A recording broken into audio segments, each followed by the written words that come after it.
Hello there, welcome to the news on Nepal television. I am Rojina Rai, starting with the headlines first. Bill designed to amend some Nepal acts under the Civil Code presented for endorsement at the National Assembly. Session postponed for 30 minutes. Supreme Court's full bench hearing on writ over formation of Kosi Province government decision likely today. India's opposition MPs to stage all-black protest at the parliament calls for immediate discussion on no-trust motion against Modi government.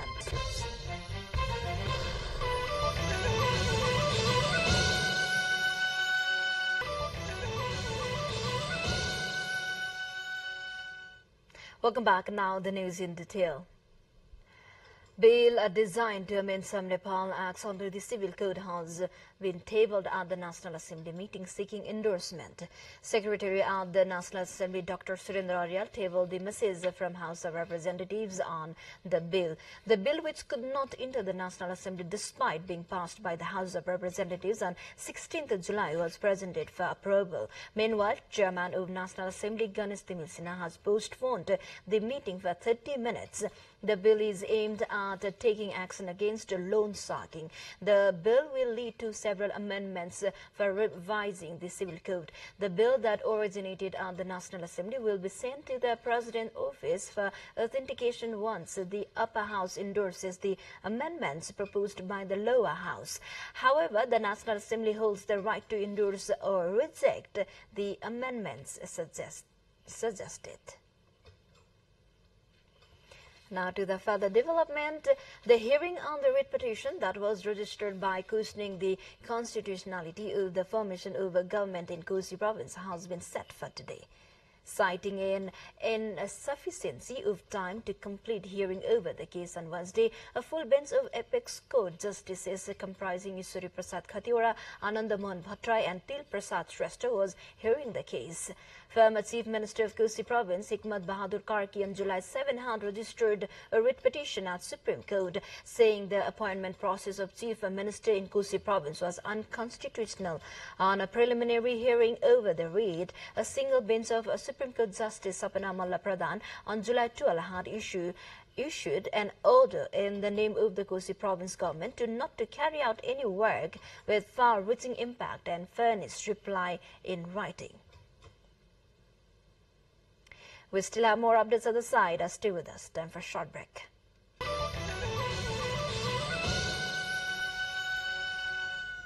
Welcome back. You are watching Nepal Television News. Now the remaining updates. Mid-Hill Highway has been disrupted at Nisikhola Rukumkot section in Baglung due to incessant rains for the past few days. Floods at Dharmasala near border of Nisikhola, Rural Municipality 4 and 5 and at Gadkukhola of Kalapaira to have disrupted the highway since last night. Nisikhola for Ward Chair Tika Nidhi Paudel said the efforts to restore the highway continued, but it had not been possible yet. Vehicles en route to Kathmandu and Pokhara and other destinations from Rukum East have remained stranded at Kalapaira. Likewise, vehicles bound for Nisi from Burtibang, East Rukum and Rolpa from Palkot have been stuck at Kanabagar. The monsoon rains have triggered floods and landslides at various locations of the highway. The flood water has severely affected highway sections at Kadu and Kalapaira, leaving rural roads Nisikhola in limbo. Landslides have caused significant damages to the rural roads to the highway of national pride. Now to the further development, People's Movement has increased at Rasuagari, the northern point along the Nepal-China border in Russia. The checkpoint, which was closed due to the COVID pandemic, resumed its operation on April 1. since there has been a rise in trade and touristic activities in the area. Chinese tourists have started entering Nepal via the transit point, and the graph is increasing day by day. In recent times, 25 to 30 Chinese enter Nepal each day via the point. According to Immigration Office Timure Chief Churamani Arial, a total of 2,837 Chinese have crossed the Ntvithari bridge of the Friendship Bridge in Raswagari in between April 1st to June 16. In a span of around 3 months and a half, citizens from 46 nations have followed the Raswagari point to make visit to and from Nepal and China. Additionally, it restricts the issuance of passes to non-Raswa residents, ensuring the pass allocation remains exclusive to local individuals. According to the Immigration Office, it has issued a travel pass to 150 individuals from Raswagari for the movement along the Raswa-Kerung point. Now we have updates from an international front line. A day after the Congress moved a no-confidence motion in India's Lok Sabha against the Narendra Modi government, the focus is now on the Speaker, who will allot a date and for discussion and vote on the motion. This is termed as a strategic tool the opposition has used to compel the Prime Minister to make a statement in the House on Manipur. More disruption and protests are expected in Parliament today, where the leaders of the anti-BJP opposition has blocked using their MPs to wear black dress or short, and if that is not feasible, a black armband. A lawmaker from the opposition Congress party tabled a no-confidence motion on Wednesday. Modi's government want to lose the vote as his party and his allies have a clear majority in Parliament. But opposition leaders say the move will force Modi to speak on Manipur.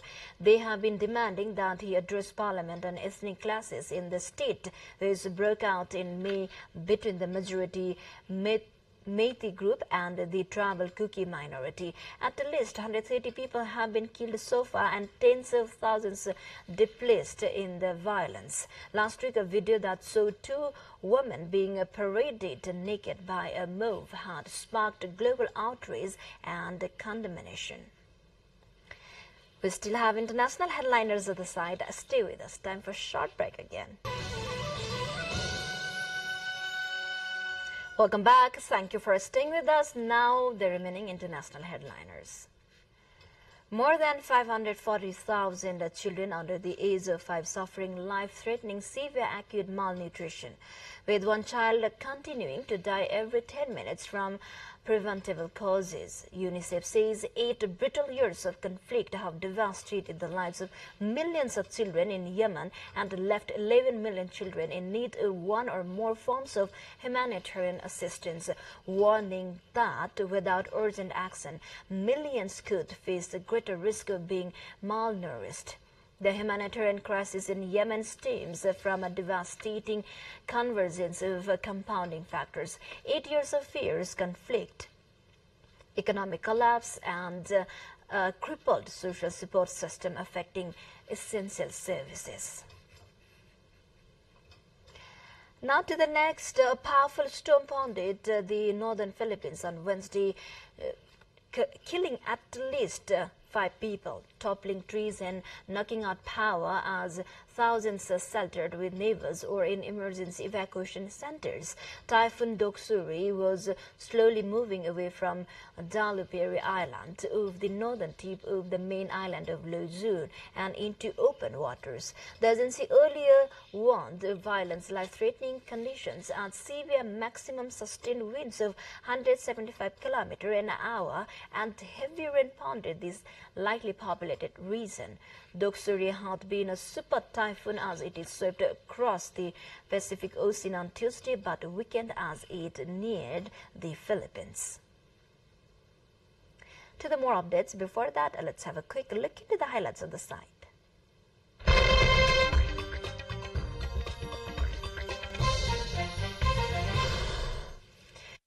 Tokyo event showcases latest heat fighting wearables NHK heat fighting wearable exhibition in July 26 DUR for 15 NAT manufacturers are showcasing products to help heat and beat an exhibition in Tokyo as temperatures soar across much of Japan.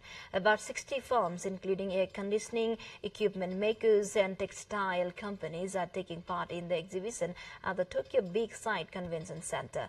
Their products are made with everyone from construction workers to general public in mind. Garments like these are generally worn by construction workers, but the company has designed them to be less bulky and constructive for everyday use. Other companies have also introduced fans into their apparel. With this, we come to the end of this news bulletin, but before we say goodbye, quick reminders of the headlines once again.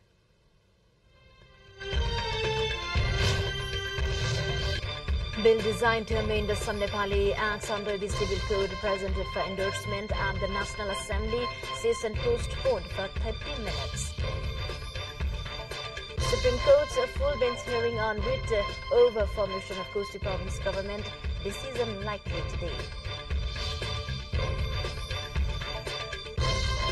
India's opposition MPs to stage all-black protest and the parliament push for immediate discussion on no-trust motion against the Modi government.